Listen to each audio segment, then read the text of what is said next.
Hey guys, so I call this speech Mastering the Art of Burger and Preparation Cooking. So imagine, right? Imagine you're sinking your teeth into a juicy, perfectly cooked burger, like you all like, scrumptious. Um, Imagine that thing grilled to perfection with your favorite condiments, your like toasted soft bun, brioche bread, Italian bread, all that stuff.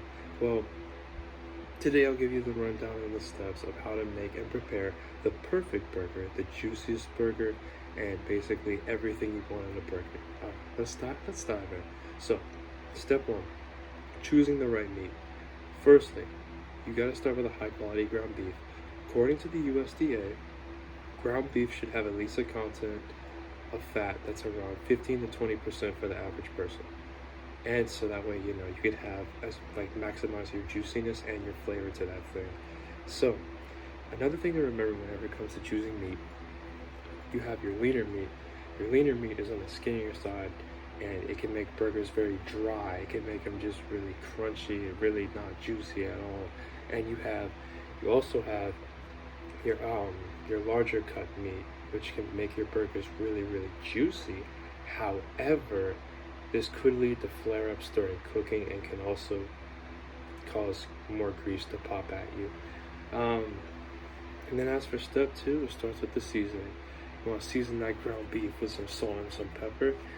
Personally, I like to use a bit of Tony Chachere's and the saltier, like the spicier kind of seasonings on my burger. Sometimes even alcohol, but I digress. To each their own.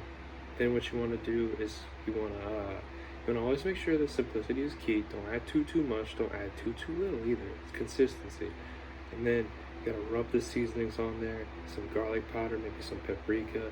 All that stuff. Like you can't go wrong with that. Okay, so step three: forming the patty. Step three requires you to gently form the seasoned meat on the patty about 3 4 inches thick. You gotta use your thumb to make a slight indentation in the center of each patty. This prevents them from like bulging in the middle, getting flare ups, stuff like that. And in the middle as they cook, ensuring even cooking throughout the entire patty, so that way your burger cooks all the way around. There's no pink spots, no rawness, none at all. So then you move on to step four, which is cooking the burger. You have to preheat your grill or skillet to medium-high heat. According to Food Safety and Inspection Services, burgers should be cooked to an internal temperature of 160 degrees to ensure that they're fresh, they're clean, no pinkness or no rawness. It's just a good, juicy burger. This ensures that they are safe to be eaten without compromising flavor or juiciness and without making your burger dry. None of that. So, then there's step five, which is assembling the burger.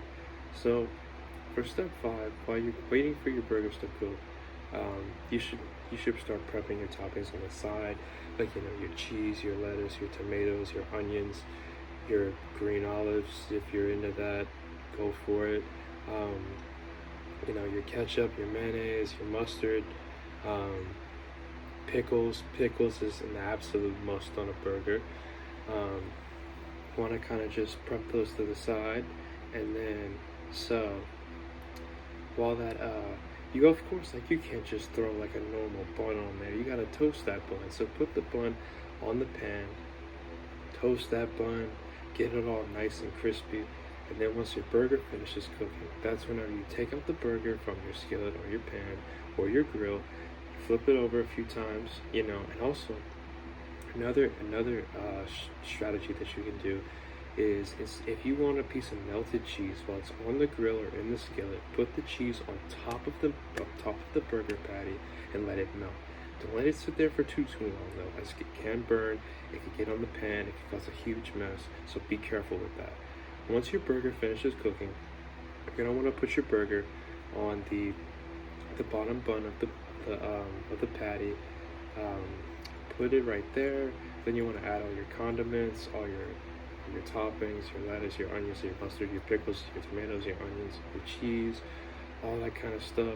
You gently place that all together, and then boom, voila, You have made a perfect burger, just like that.